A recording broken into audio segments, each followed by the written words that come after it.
It can feel overwhelming because I know there's like 78 cards, 156 if you read reversals. But I would say I like even just pulling a card a day with the intention of what does the universe want to show me today? And then revisiting that at the end of the day of how it came up. So that's also when I teach tarot classes, how I always teach people to start off learning of like keeping even just a quick journal of that, of like what card did you pull when you sat with like what is the universe showing you for the day, and then how it came up. Because then through our own experiences, we can see kind of how our intuition shows us. And that was even when I came back to it from not touching it since I was much younger as a teenager and then coming back in my early 30s, that was kind of how I was like, oh, I am able to tap into that. I am able to see those things.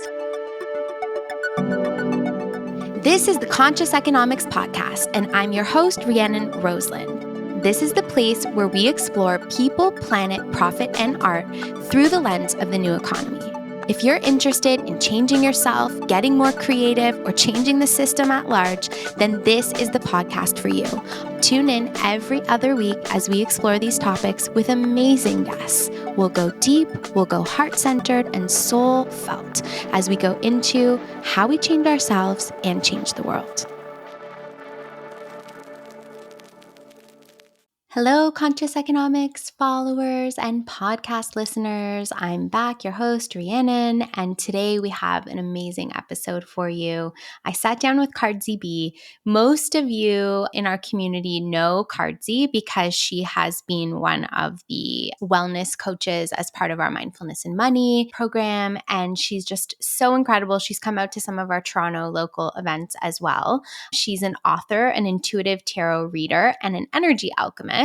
And what I love so much about Cardsy is that she is so real, so genuine, so authentic. She was an incredibly high-level corporate executive representing major global brands in the fashion industry for many years, and like me, kind of hit her stride in the corporate setting very, very young. So had a very stellar, impressive career. But she talks so candidly and openly about how she was chasing validation and that so much of her life and her career wasn't really aligned to her true essence. And so in this episode, she really goes into her story. It's such a powerful testimony.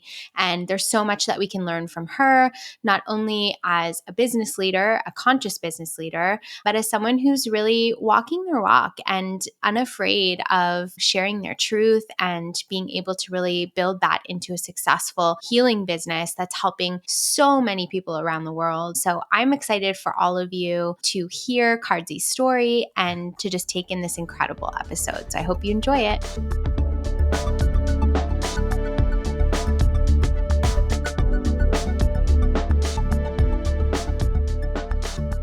Hi, Cardsy. Hey, I'm so excited to be here. I'm so excited to have you on. Obviously, we have a deep and beautiful friendship and relationship, but I know that there are so many of our listeners that are interested in you and kind of see little pieces of collaborations that we've done. So I thought it would be so great to have you on just for you to share your incredible story and all your wisdom with our audience. So let's start there, actually. You have such a fabulous story and only you can tell it. You know, I phrased the question from corporate executive to now this, wellness creative entrepreneur. But really, like, how did you end up where you are and what's your story? Yeah, and I think that's one of the things that we bonded early on in our friendship is that there's a lot of similarities in our backgrounds and in our stories. Is I came from like a small town in the middle of Pennsylvania near Amish country, and I just always wanted to have the big city life. I was super driven, was like valedictorian in high school, and I just knew I wanted to get to New York and have this big career. And I kind of elbowed my way through that with a lot of odds stacked against me, became a global VP in the fashion industry by the time I was 28, and was checking all of these boxes that on the surface, my life looked like, oh, this is, these are impressive things, but I felt very hollow. And within that, it was kind of like a behind the scenes depression and a problem with addiction that I was really numbing a lot of the things that weren't feeling aligned with mainly alcohol, but also Xanax. And I think that in a very fast paced industry, be that finance or fashion, you can kind of get away with it because you're at events and entertaining and it's like everybody's drinking, everyone's kind of in this party mode. And so it didn't really really hit me that what I was doing wasn't working until I went through a period in my life called my Saturn return. So for those people who are not familiar with that, it's what we hit a point the first time in this lifetime around the age of 27 to 31, within that span of the planet Saturn returning to the place in the cosmos it was when we were born. And Saturn's kind of like the main teacher of our planetary system that will come in and make it very apparent if things are not aligned. If you've been headed the wrong way, whether that's wrong relationship, career, for me, maybe everything, the way you've been treating your body. And I just got smacked down with a lot of really intense life lessons, things that were like whispering to me for a while. But in my Saturn return, it skipped past audible tone to like the shout of like, you need to really wake the F up and pay attention to these things. So within that period of time, my best friend and mentor passed away of HIV related complications. And I really leaned on him as like my career coach. And he was a big partier and drinker too. And that led to a lot of his health decline. And so I kind of idolized him and would look to him for advice. He passed away shortly after that. I was kind of pushed out of my big job, which was the first identifier. And Saturn returns often cause ego deaths. So it's things that like we say, I'm this person's, wife or partner. This is my role. Like one of the first things I was so proud to say is I'm the global VP and creative director of Playboy, because I was like, oh, this makes me important. And I would, talk about my wife because we were in human rights campaigns and this kind of like it lesbian couple of Manhattan at the time. And so my job got kind of pulled out from under me. And then shortly after that, my ex-wife asked for a divorce. And it was like, oh my God, all of these things that make me me, like, who am I without this? And went deeper into, the drinking, the partying until I eventually lost all of my money. I went into some bad business deals, tried to launch my own lingerie line, had some money stolen as a result of that. And then through that period, had a very close to suicide experience. And when I came through that to the other side, I remember thinking, if I'm tapping back into this lifetime, it's for a reason. So if I'm going to be here, there's a reason to it. And I have to find that. And one of the first healing tools, because I had no money at the time, I went from being this like high powered exec to having 3 figures in my bank account, living in a 350 square foot apartment with rats and cockroaches and a carbon monoxide leak. And so living like in squalor at the time with no money. And so one of the free resources was pulling tarot cards for myself because it was something I had done as a child. And I was like, oh, I'm good at this. And it was helping me to just center and be like, what does the universe, my higher self, God source want to show me today? And that's how it came back into my life. And then it kind of from there organically grew. And then there were people in my life that knew that I had done it when I was younger and were like, oh my gosh, yeah, you're good at this. Can I get a reading? And then word of mouth traveled. More people were booking just one-on-one readings for cash. At first I was charging like dinners, like you can buy me dinner because I was so broke at the time. And it kind of spiraled into that. And then I started like a small Instagram account for my tarot, doing, daily like card pulls with it. And then, so that was from 2017 was like my big dark night of the soul. 2018, I think was when I like started the Instagram, launched my podcast in 18 or 19, Hex in the City, created my own tarot deck of kind of iconic badass women that's called Badass Bitches Tarot. And then just continued in that being more of my focus while I was still freelancing in fashion and kind of taking what jobs I could get until I was able to make the full-time transition. I think 2019, 2020 was then when I was like fully in this as my full-time business. Whew. I mean, I listened to this story. I obviously know the story and I know it well. And I can't help but have like tears like coming up. And I think the reason why is because, well, you do such a beautiful, succinct job of sharing it. But I just want to acknowledge the bravery of being you, the bravery of sharing this story. I think so many people who start their early trajectory in a very high profile corporate career find it completely devastatingly difficult to share the truth. And the fact that you have and you've been so open about it, I think it's transformed so many people's lives. This is where we resonate. This is where our friendship was so deeply born because I just believe in the power of honesty and transparency. And like the things that you mentioned, these are devastating life events that for most people would just knock somebody completely out. Like you said, like you question whether you want to be here. And I think that I relate to that so deeply and understand it so deeply. But the beautiful thing is being able to sit with you now and watch what you have built and watch that every single piece of what your life is now is built on truth, authenticity, your genuine love and passion for what you do. And you've been able to take your incredible business acumen, which it's not like you just lose that. Like you have that, you've been able to take that, and then you've been able to put that into this new space in your creative endeavor, in what I'm calling the wellness industry, or like the psychic industries or the intuitive industries. This is an industry that is growing. Our economy is growing, and people are more and more interested in these kinds of trends, these kinds of gifts, these kinds of offerings. And I think your business really shows that. I mean, you've got a massive following, you've built this incredible business. We'll get into the book, but I just want to thank you because it is a remarkable story, and it is the testimony. I receive the testimony is what I'm trying to get at. I receive the power of your testimony. Thank you. And I love and respect how vulnerably you and guests that you have on your podcast share those stories. Because I know even when and now this has been 7 years since that point for me, it still feels like coming out again all the time. And so those of us that do it, like such admiration to you, to so many guests of the Conscious Economics podcast, because I feel like I even just like an article is coming out in the New York Post about me. And like the headline is kind of like all about like, oh, going from like the bottom to where this is now. And I was like, oh, and it's all about like the booze and the Xanax. And I'm like having freakouts about it, but it's what's in my book. It's what I do share in terms of like on my platform and with my clients. But every time it kind of does feel very raw and vulnerable to share. So I had that moment of, no, I'm just going to be really real in this interview, because for anyone that's in any stage of that, and I send it to my past self all the time of like, there's a reason that I went through this and I'm not ashamed of it. And if the gritty details of it help somebody, then I'm willing to go back there and shine some light on it. And thank you though. And that resonates for me so deeply. Every time I mention about my past addiction, every time I say it aloud, it always feels vulnerable. Yeah. It's not like it just goes away. And it's this constant wonder of like, ooh, is someone not going to receive that well? Yes. And it's like we're always trying to fit in. We always want to belong. We always want to make sure that we're putting our best foot forward. I think that's part of the human condition. But the reality is that these things are systemically impacting all of us so deeply. So the more that we get to hear about it, the more someone listening can know you're not alone, and there is a way and a pathway out.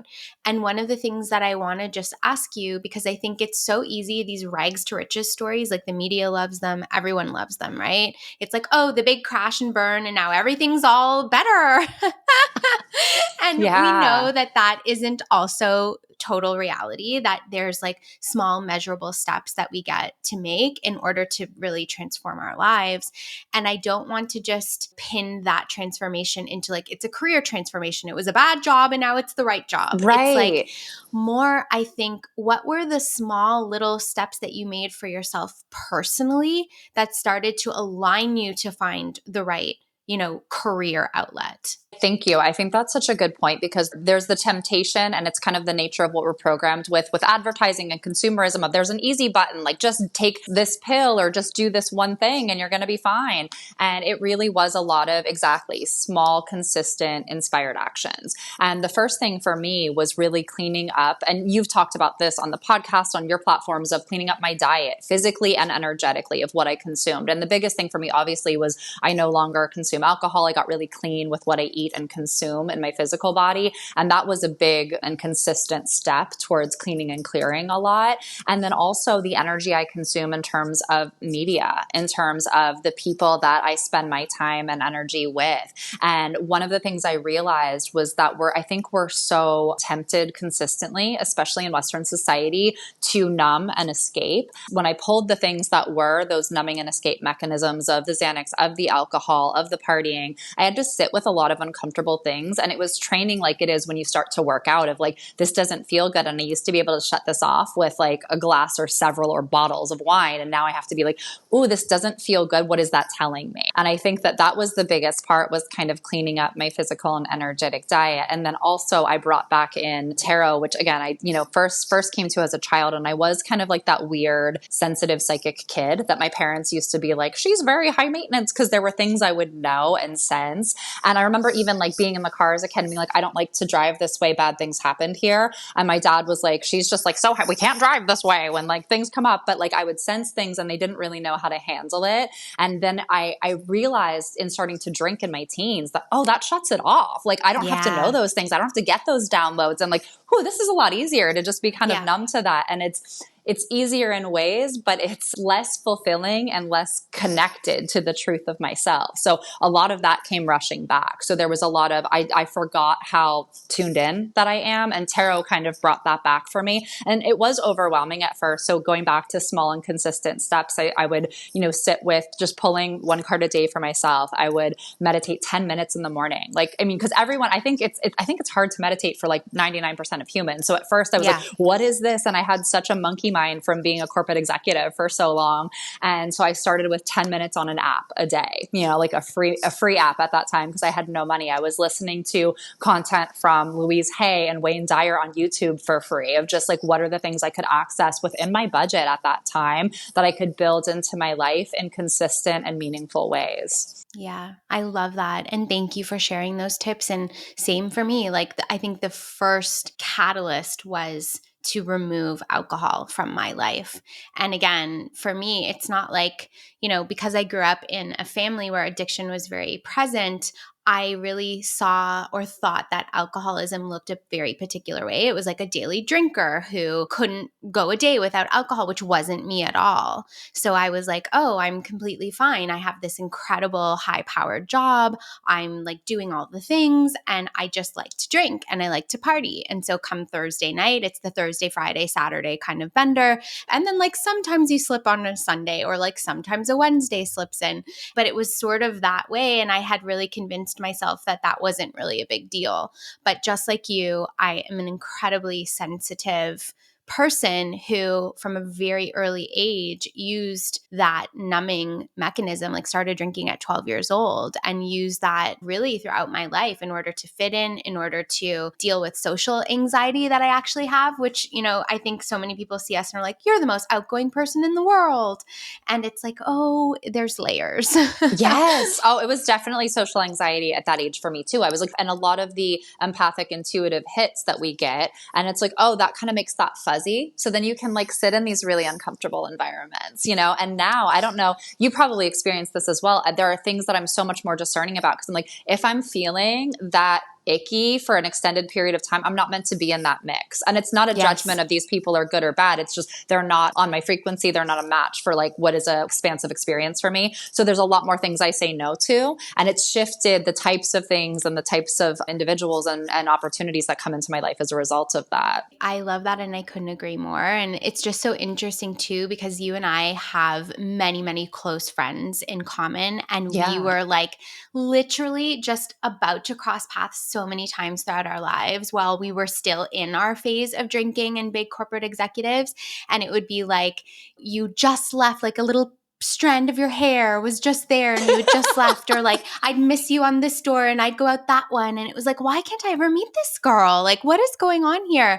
And we really only came together once we were both on our trajectory to healing our lives, to bringing sobriety into our lives. And that's exactly when we met. And I was like, I love that so much that's when the universe was like, this is your time.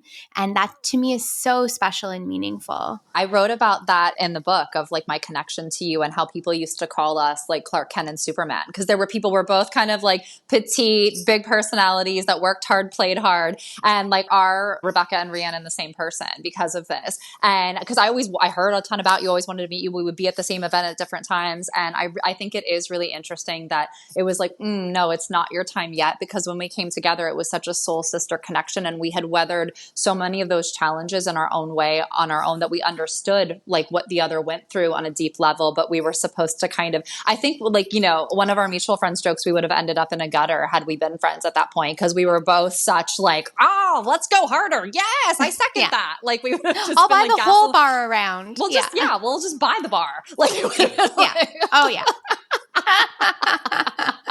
So 100%. I love the divine timing of our connection. I do too. And so I want to segue into just the challenge of living and absorbing the corporate condition. Okay. That's how I'm going to put it. When you're in that world where everything is very, I don't want to say that it's surface level, but there's a very particular way that you show up. There's a very particular way that we absorb, like, business is meant to be this way. Your persona is meant to be this way. And so for me, I've definitely felt a challenge in coming over into this other side where I'm wanting to do this work that is more consciousness focused and speaking more authentically about some of the, real passions that I have and incorporating that into my business. And there was like this critical voice in my head, and I didn't even know that it was mine. It was like some banker that I know that, like, I was like constantly being like, what would he think? And it's like, who cares? Who cares? Why are you so obsessed with him? So what and how did you manage that? Because I know you had a very, very public profile as a global corporate executive, and now you have a very public profile in the healing arts. So how have you dealt with that? Yeah. It's so interesting because, again, I think we have that like very similar in terms of like the transitions we've made, where at first I even had like, it's kind of was the inspiration in creating Cardsy B, and now people like call me that, and that's what I'm known as. But I wanted to start a separate tarot account because I used to have one that was kind of my personal, but was very like me at Fashion Week and like, all of that. And I was like, I just want a clean slate and I want to start clean. And I remember, and I think this will resonate with you, one of the hardest things to do was to change my LinkedIn from like what it said as creative director to now it says chief witch officer and author. And like, it's so funny because there are people that were like, what? Of course. But I had to get to a place of really grounded in this business and like owning my voice and who I am and what I'm doing now, because there was kind of that conflict of this seems obviously so left field to a lot of people that are very much in like corporate fashion. But I had to get to like, how much can I give weight to that? Because I know the work I'm doing is so important. And like, this is my purpose in this lifetime. But even, doing the interview and photo shoot with the New York Post yesterday, I had that come up again of like, oh my God, there's like huge circulation on this. And there's going to be people that have, probably don't know what I'm doing now and are going to see that. And like, this is such a raw interview. And so I feel like it's coming out many times. And definitely there is, when you're saying that banker voice, it's kind of like, all the layers of the ego. There's parts of it that help serve us from our corporate life. Like, I know that like I run my business well, and I'm really well versed and have a background in marketing and branding, which has helped me and helps me reach a different audience in the healing and wellness community as a result of that. And I'm grateful for like my matrix training as a result of that. Yes. But then there are things that it's kind of like, where can I release the ties and the chains of that like banker, traditional CEO and corporate voice in my head? Mm-hmm. I think that you have done just such an incredible job, though. And like, even just talking about these high profile interviews and everything else that you're participating in, your business now is this beautiful blend, because while you're serving humanity, you're serving your clients through the healing arts, you are absolutely on this trajectory that is very impressive, that is absolutely anchored. Like, I think about the major brands that are coming to you that are wanting to do collaborations with you, like major, hospitality brands, and like having a residence at an incredible New York based hotel.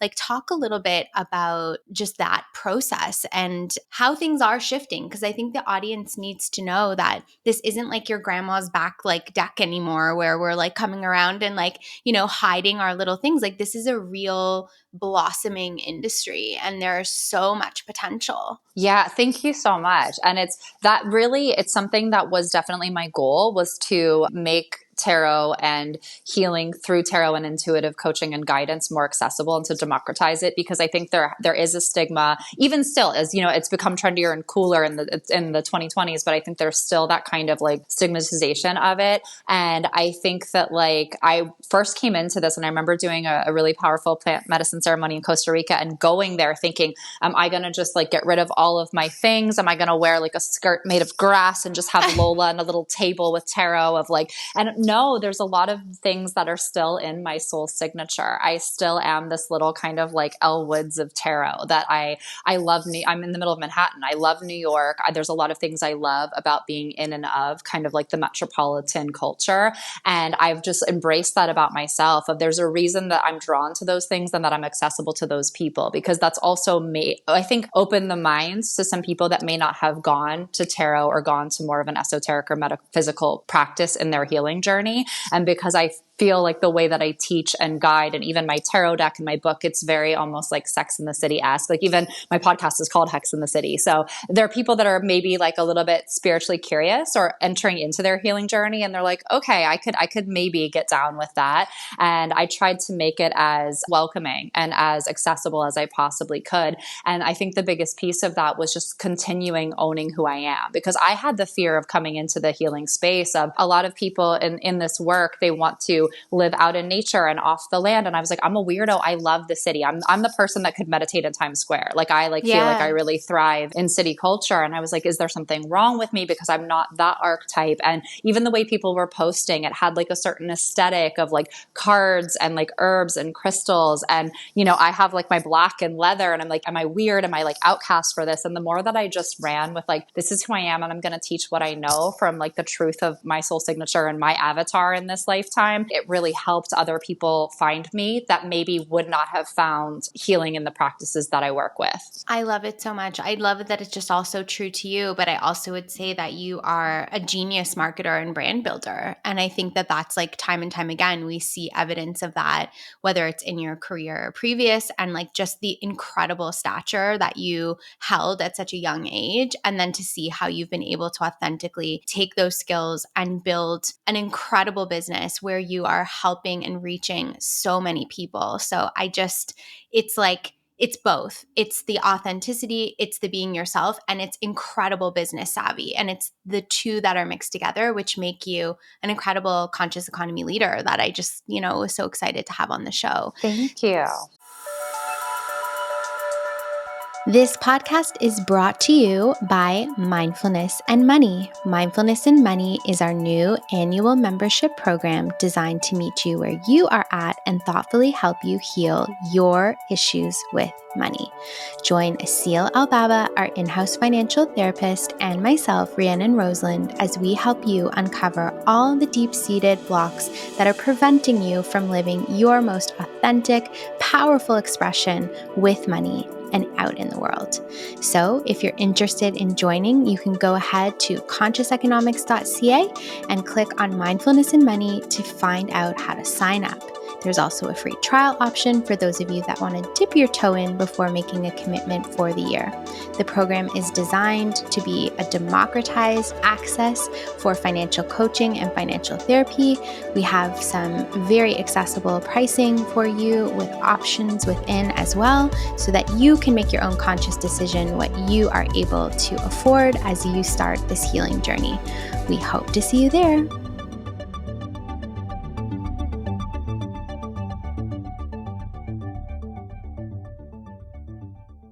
So let's talk about publishing, because you came out with your first book. And again, like this was no small feat. This was no like self-published, like selling it out of grandma's back truck.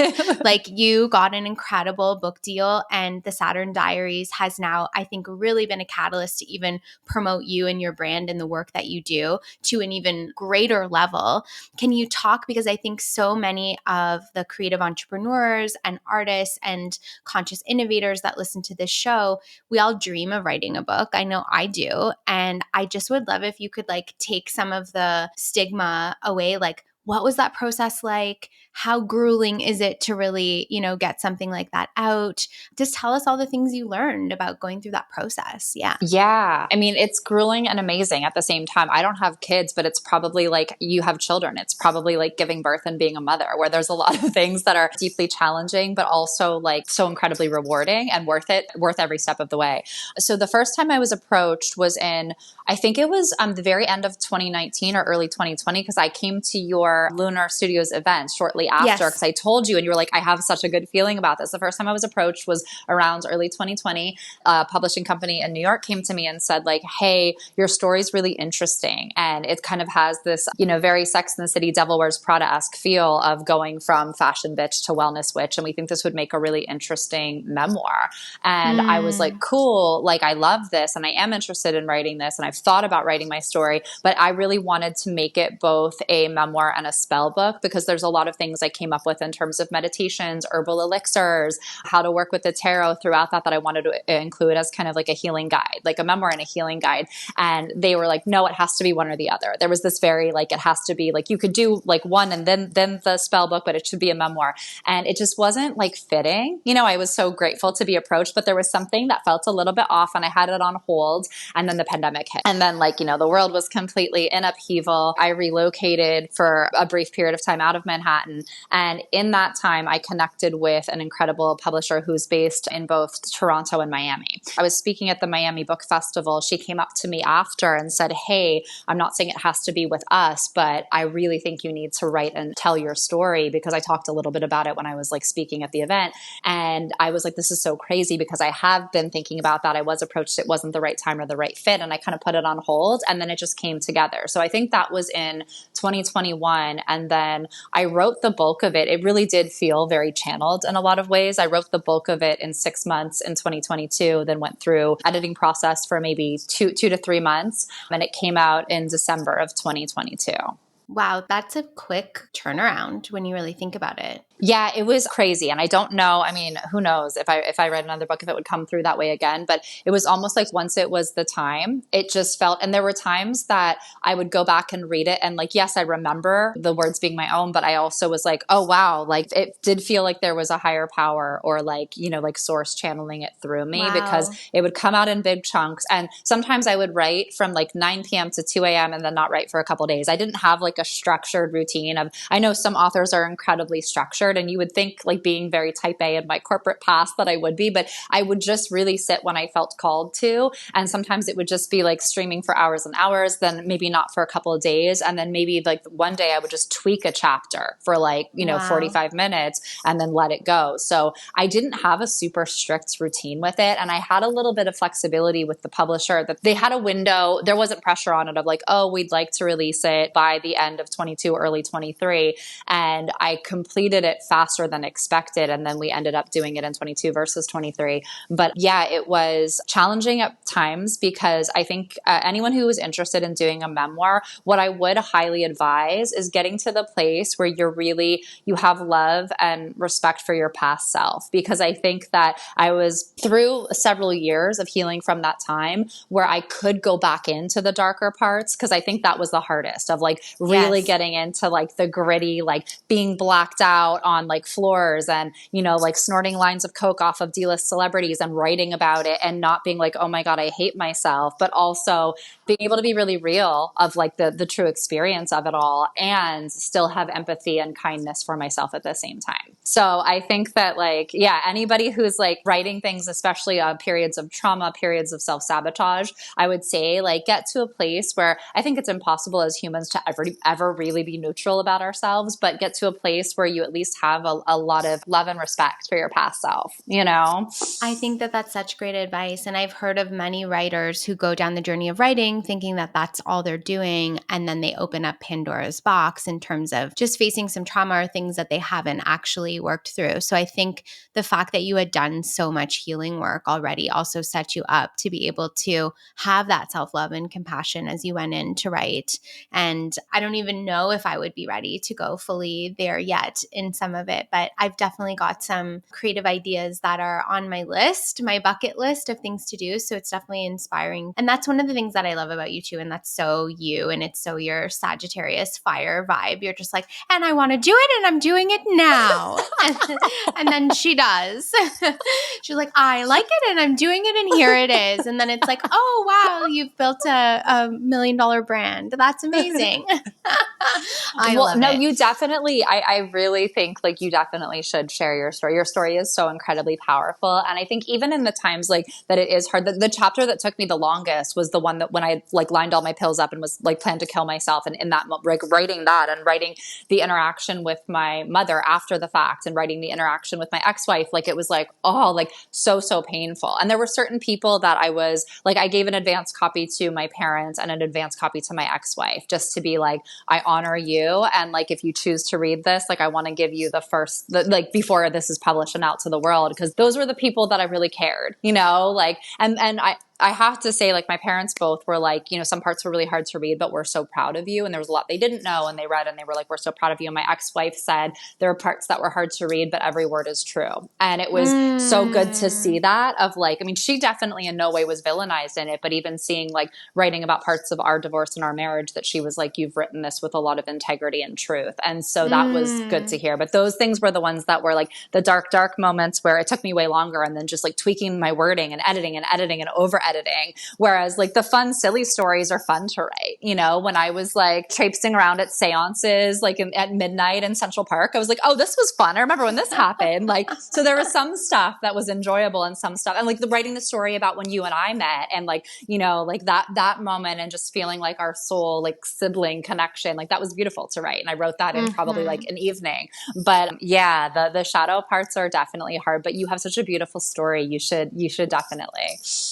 Oh, well, thank you. Thank you for bringing that up around family and like close loved ones, because I think a lot of artists struggle with feeling like they need to edit their own voice in order to make sure that they don't offend someone. And that's like the death of great art is really the truth. And I think it's so difficult, and it takes such bravery to go out and to really, like put it all out there, especially to family and people who may not like, we do our best to hide these things.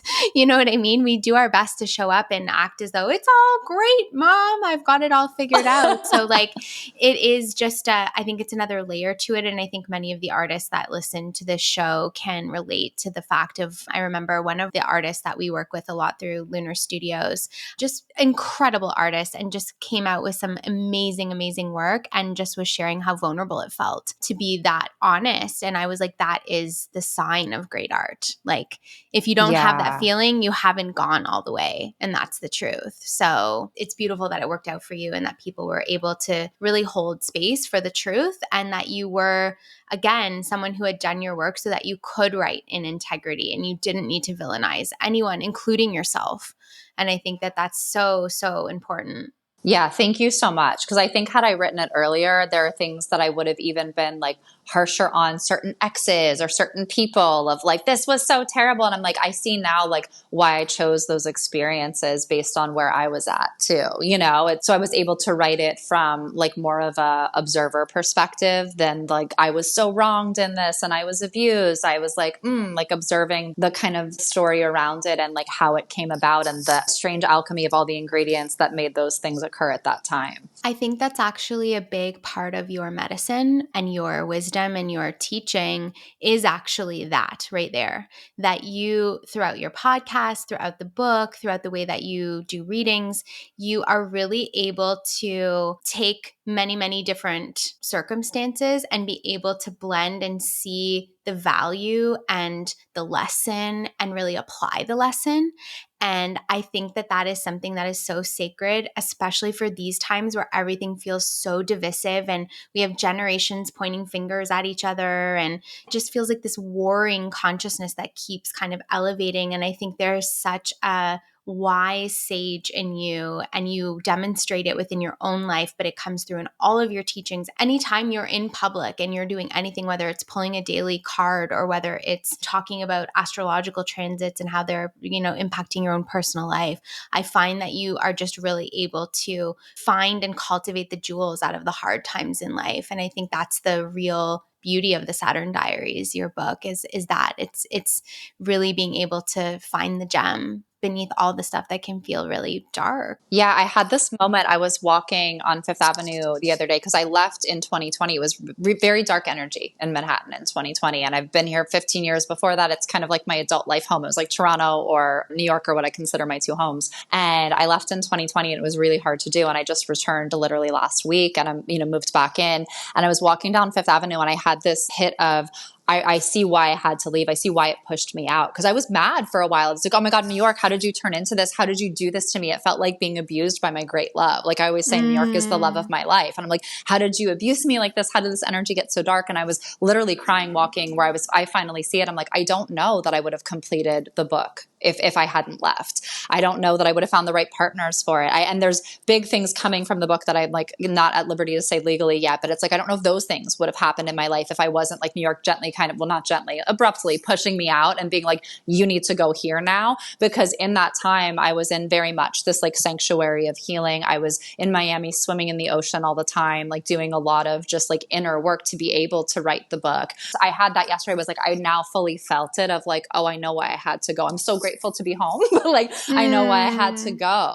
And I had this kind of like communing with New York where, New York was like, I missed you too. Like this was not an easy separation, but a necessary one. And like, we're glad your light energy is back. But I was like, okay, I get it now. Like it was really freaking hard, but I'm grateful for even that, which was another like big challenge, It's a full circle moment. I'm feeling it off of you just as I watch you. Like I said, like, oh my gosh, you look so you being back in New York because there is something that's intrinsically linked between you and that city. And I think that that's so beautiful as well, that we can actually develop such deep relationship with our environments, with our cityscapes, with our communities. Like, I think that that's just something that you also demonstrate so beautifully.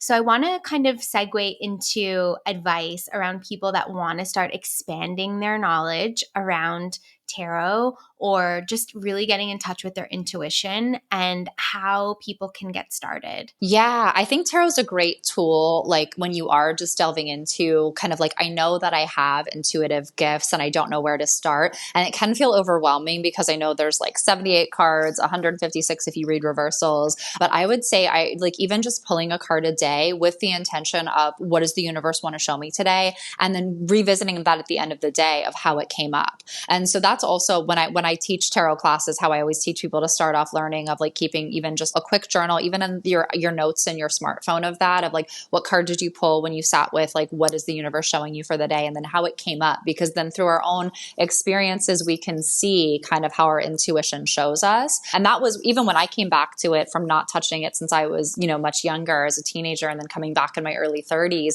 that was kind of how I was like, oh, I am able to tap into that. I am able to see those things. And then I think if tarot is something that resonates, like definitely finding like the deck is everything. And it's not even like you have to use my deck. I would say play with many. There's one that I read with the whole time, like from when I was a kid up until I created my own, I would try many and go back to that. So that's another thing I would say, find artwork that really like pulls you, especially if you're more of a visual person. If you're somebody that is more astrologically inclined, I would say find a deck that like has like the astrological tie-ins more clearly, because every card is also like numerologically, astrologically, kabbalistically ruled. So if you have another kind of modality that you're already drawn to or like connected to, finding a deck that leans in that way can be really helpful. I think that it's one of the most powerful, like definitely changed my life, but one of the most powerful tools because it's very inexpensive, very accessible, and gives us a quick kind of checkpoint that we can go back to and look at, oh, how did that show up? And then you can obviously go deeper into pulling around certain situations, pulling around, okay, I'm navigating this change at work and what do I need to know in terms of showing up as like the best version of myself to advance, or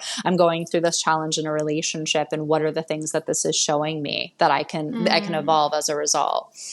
I love that. I think that's one thing that I haven't done is actually going back at the end of the day to see how it actually showed up, because that just teaches you, again, your unique language with the universe and being able to really understand, because it's not always how the practical mind is going to expect it to come through, as we know. Yeah. Well, sometimes when because I do the tarot pull for the collective on Instagram, and then sometimes it's something that I'm like, not always a good thing. I'm like, I see how that came through for me.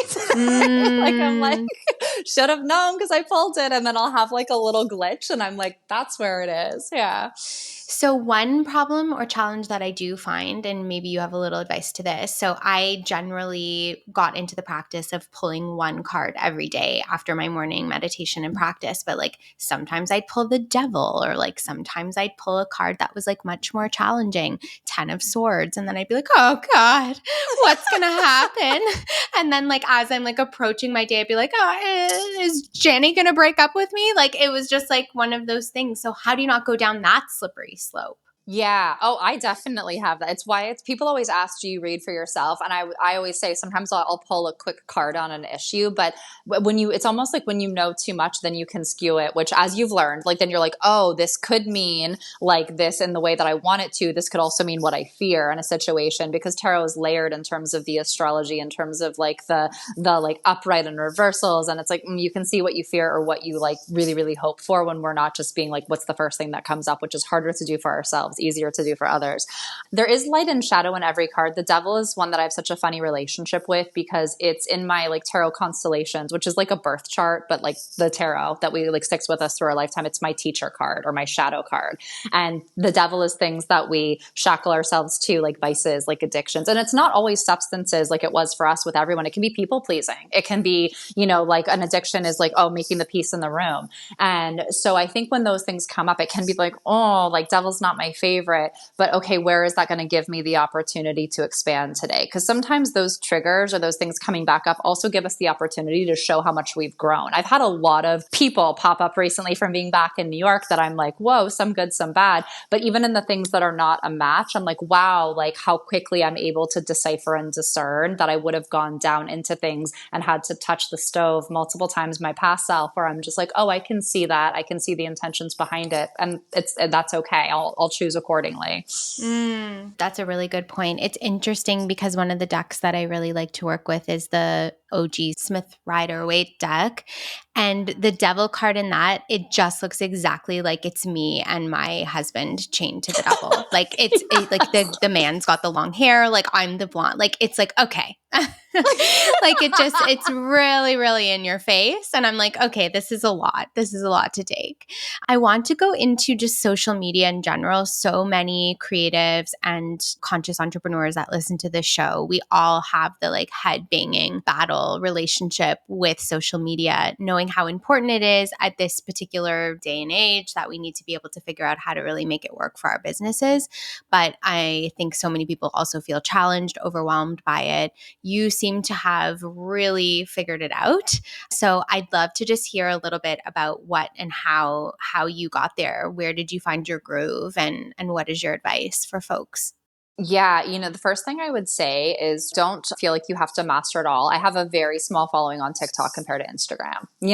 I have like some on Facebook, a whole lot on Instagram, very small on TikTok. And I think that like the tarot, it's overwhelming. Like somebody just looking at, oh my God, I have to learn 78 cards, all of their meanings and what they mean reverse, and the astrology and the numerology. It's like, take what you naturally are a consumer of, because I always found that like what I enjoyed interacting with was Instagram. So it made sense that like just from being a consumer, that's what I knew how to use and knew what I was gravitating towards. I also feel like do not get stressed out about followers or engagement. I will tell you that like from having 20,000 to 120,000, I haven't seen a difference in terms of that as a channel of like what's coming into me. I have a lot that comes through repeat clients, which I'm so grateful for. A lot that comes through word of mouth that like people are saying I had a positive experience, and then some through press, some through my podcast. But I actually like, I think there's this illusion of like more is more with everything, of like, oh, more followers. But like, I will be very candid and say like, I think the first 2 years of my business are like back in, like 2018 to 2019, like a year or two, I went from 0 to 20,000. And that was when I saw like people really starting to get engaged and involved. And I grew that from doing lives at the time. Like, remember when I used to do like the little like Instagram lives every Sunday night? I remember being in Toronto and doing it from a hotel room in the bathtub and overheating. And Nathan had to be like, we got to get her out of the tub, because I was like, this will look cool. And then I was like all red and like, I can't read anymore. Oh my God. I used to do a lot of lives to just get like engagement and people that were interested interested in like, because they were tuning in, the opportunity at a free session or an opportunity of like engagement with the content, that really helped. That's what kind of launched the initial part of it. And I know that from a lot of my like TikTok influencer friends that they started off doing a lot of live. So if that's something that you're looking to build that as your business, I would recommend that. Of what do you enjoy doing live? What do you enjoy just like organically like showcasing or being in conversation with others about? But I would like overall, like don't get too attached to the engagement. Like my newsletter is shockingly small and has the same clients that like love to come back and love to like refer friends. And I used to get all like, oh, my newsletter should have more subscribers. And it really like when you're authentic in your message and find your groove, the right people gravitate towards you. And I have my engagement now per like percentage wise compared to what it was when it was like much, much smaller is less. And I mean, I still do it because I love it. And there are people that do follow me, but I would say don't get attached to the numbers or don't even get attached to the engagement, because I have a good friend of mine who's a big TikTok influencer. And she said the people that like my posts, she's like, are usually straight dudes because they like the pictures. And she's like, my clients are all women. So she's like, I'm not getting like the engagement is not indicative of who's coming to me. And same with mine. There are people that engage that I'm glad they like the free tarot reads that will never book a reading with me, but they're like, they love to get the free message every day, but they've never booked a reading, you know? Right. Yeah. I think that that's really helpful. I also think that one of the things that is happening is that brands or publishers or, you know, people on the periphery, they want to know how many followers you have. So it feels like that kind of pressure. Yeah, that is so annoying. And it's like, it's always going to be, it's kind of like fame and wealth. It's never going to be enough. Like, cause one publisher I spoke to was like, we really don't like taking authors under 250,000 followers. And I was like, are you freaking kidding me? Like, come on. How does like anybody get a book out there? Like if it, you know, and I'm like, oh, okay. Like even what I had at like 100K plus was not enough for that specific author when I was going into like a potential. Yeah. So I feel like the world will always tell us in some way, shape or form that we're not enough. We don't have enough. We don't have enough followers, money, whatever. And it's like, just do what you love and put it out there and the right people will find you. I think that that's such good advice. I love that because I don't know. I've had a real challenge with it, I've got to say. And I think it's also the challenge of overthinking it. Like it's so easy to overthink it and then you just aren't doing anything and you're just like frozen. For sure. And I think it's easy to get self-conscious if like we're the ones front facing on camera. The days that I felt like super uncute and like, I don't even know, but I just share something that comes through the read. I'll have more comments of like, oh, that resonates so much, or that actually just happened to me yesterday. And I'm like, okay, so I try to go more with like when I feel that I have a message to share versus like, is the lighting perfect? And like, do I look perfect? And because those are the ones where I feel like, whoa, I looked really busted in that, or like the background's really busted, that people are really listening to the message and they're like, thank you for sharing that today. And I'm like, oh, I'm glad I pushed through my own self inner critic, you know? Yeah, 100%. I think it's such an important thing. I want to go on to the work that you do, which does require a lot of space holding because people are coming to you with some of their deepest challenges, deepest relational issues, and you're there obviously to tap into what the greater intuitive message is by using the vehicle of the deck. But you are also supporting people, coaching people. And so when you're doing that as your career and you're doing that on a daily basis multiple times, that's a lot of energy that you're holding. That's a lot of energy that you're taking in. How do you manage that? How do you keep your own boundaries clear and healthy? And how do you just avoid compassion fatigue? Yeah, no, I think that's a really, really good point. And especially anyone that's stepping into healing work, that it's like, and especially when we were stepping into it from something that maybe wasn't as fulfilling, where we're like, oh my gosh, I would do this for free and I just want to help as many people as possible. And that's definitely how I came out of the gate. And I had to kind of learn the hard way where I would overbook myself, or I would be at an event that somebody hired me for, let's say 2 or 3 hours and end up staying 4.5 because there was a line, you know, and then just being so exhausted that then I would go home and pass out in my clothes on my couch at like 8 p.m. And so I had to learn like what I know is healthy for me, because the same way that athletes are very regimented in like their training and what they require in terms of like the time they sleep and what they eat, I feel like we need to be that kind to ourselves to show up for the people that we're here to help and guide and heal. So now, like, for example, with events, I don't do more than 3 hours. And I ask at events, can somebody please, because I did one for Art Basel with Gucci, I think last year in South Beach. And I like, it sounds high maintenance, but I was like, is there somebody who could please just get me and like walk me to the car at the end of it? Because people will follow me and be like, oh please, God, please. And yeah. It's like, it's hard because I think I remember at one event with you and then like Erin came to the bathroom with me. She was like the bodyguard. Yeah. No, I witnessed it. I was like, holy smokes. Like people are really going wild here. And you want to help because you know that like, because I remember at the events in South Beach, I was like, oh, people were waiting for their chance, that they want this information, they want to connect. But at the same time, if I go past a certain point of fatigue, it's not gonna be a clear channel. It's not gonna be good for either one of us. So I think that like finding what, in terms of like rest, what your physical body needs. I hit it again when I first started doing the residency with the Algonquin in January, because I was back to back in person and then I still had some virtual clients. And I remember like the first day, because I hadn't been so many in person in a while, the first day I started to get lightheaded in my last virtual session. And at the end of it, I was like, okay, I have to really look at my calendar and be a kind boss to myself. Because I think a lot of us that are like in healing work, same with like what you and Jeff are doing, it's like we want to be like, oh, how much can we do? How much can we help the world? And it's like, if I was working for somebody who was making me work this much, I would say, hey, like this doesn't feel balanced. This doesn't feel right. So I have to constantly look at myself as a boss and say, like, am I setting myself up for success in a sustainable way?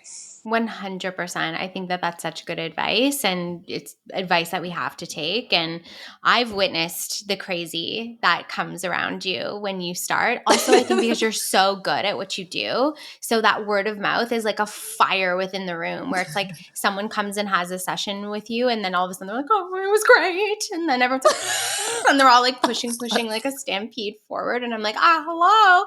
Like it just is, it's wild. So I love that you have the little bodyguard like you and Lola being escorted out. Like it's so funny. Yeah, because I always ask him, like, it's not a money thing. I'm like, can somebody just like walk me to the door, like come get me at the time and walk me to the door? Because I also it is that empathic, like I don't want to say no, I don't want to help you, but I'm like, I really need to sleep now. Like I need to it's too much. Like, yeah. The intuitive channel is closing for the night. Well, because it I think also just to understand that this is coming from another place in us. And so like our own physical vessel needs to rest and needs to turn off. Like you can't just have that tap running all the time.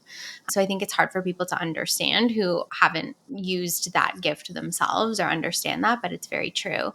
So I have just like some fun little like tarot questions for you. You've asked me this before on your show, so I want to ask you, what's your favorite card in the deck and why? Yes. I mean, well, I made myself King of Wands. This is my favorite card because it's the Fire King. I'm a Sagittarius Aries rising with a lot of fire in my chart. So it's kind of that when you were saying you're such a Sag, you're like, I'm going to do it. 6 months later, here you go.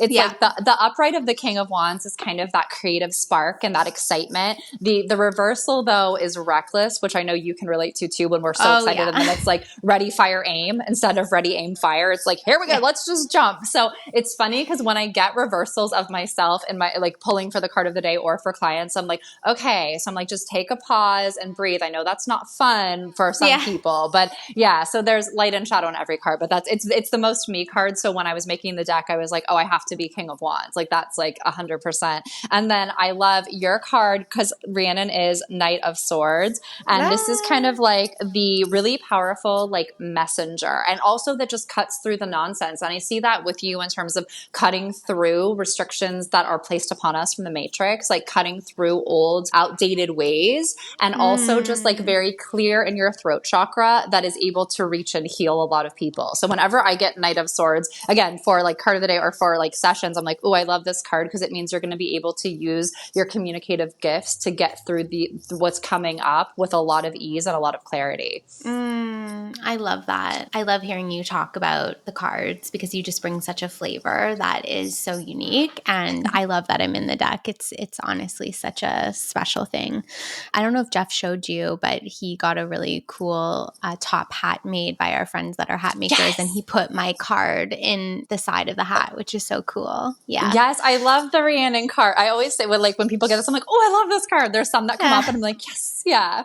I love it. My other question for you is if you could do a reading for any one person alive or dead, who would it be and why? My past self would have said Madonna because I was a Madonna fan. I thought my it was entire going to be life. Madonna. Yes. And, I still much respect. And she was such a teacher throughout my life of, this really like powerful female who challenged a lot of societal norms, came from nothing. And I was like, oh, like she was an expander for me of that is possible. So loved her throughout my life. And I would have said her, but if you're saying dead or alive, I think I'm going to have to go with my best friend that I mentioned that passed away in 2013, Jason, because I never read for him. Like it was kind of, I met him in my early 20s. We worked together at Nike when I designed for Nike. He was my boss. And so it was kind of past the point of when I was doing it in my younger years and before I rediscovered it. And I do feel his presence around me all the time. And I remember a mutual friend of ours that we met after he transitioned to the other side at his memorial. And the first time I did a reading for her, she was just like, he would be so proud of you. So that's something like the one person that I would love to be able to. So if I could have someone who's already like transitioned as well as alive, I would choose him. Second choice would be Madonna. Both are Leos. Yeah. I love it. Both are Leos, of course. She has to come in with that. You're hilarious. And for all of our listeners who haven't already discovered you, where do they go? Where do you direct people to get a little taste, to get started, to book a reading? Yeah, everything is at cardsy.com. So CARDSY.com and everything. So social media, Instagram's at Cardsy B, TikTok, Facebook, and then my website, just Cardsy B. I love it so much, Becca. Thank you so much for being on and sharing your story and all your wisdom with us. It's the best. Thank you. I'm so grateful to be here. Thank you.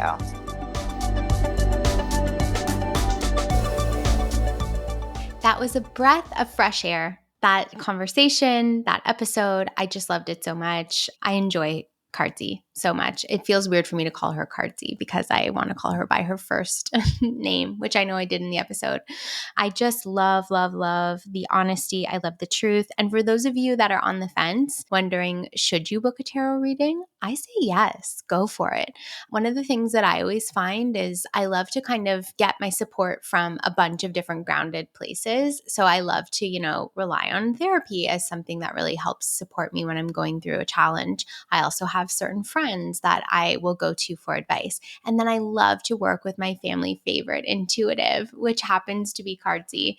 So I love to kind of get a mix of support from all of those different areas. And it really helps me, especially when I'm trying to make more grounded decisions. So if you haven't already done so, check out Cardsy on Instagram, on her website. You can book a private reading. And if you are local to us in the Toronto area, then we are likely going to be doing some kind of a collaboration coming up with her at some point like we've done in the past. So you can go to consciouseconomics.ca and sign up as a subscriber so you can find out about all the events and different things that we are doing local in the area. Thank you for tuning in, and I can't wait to sit with you all again. Bye for now.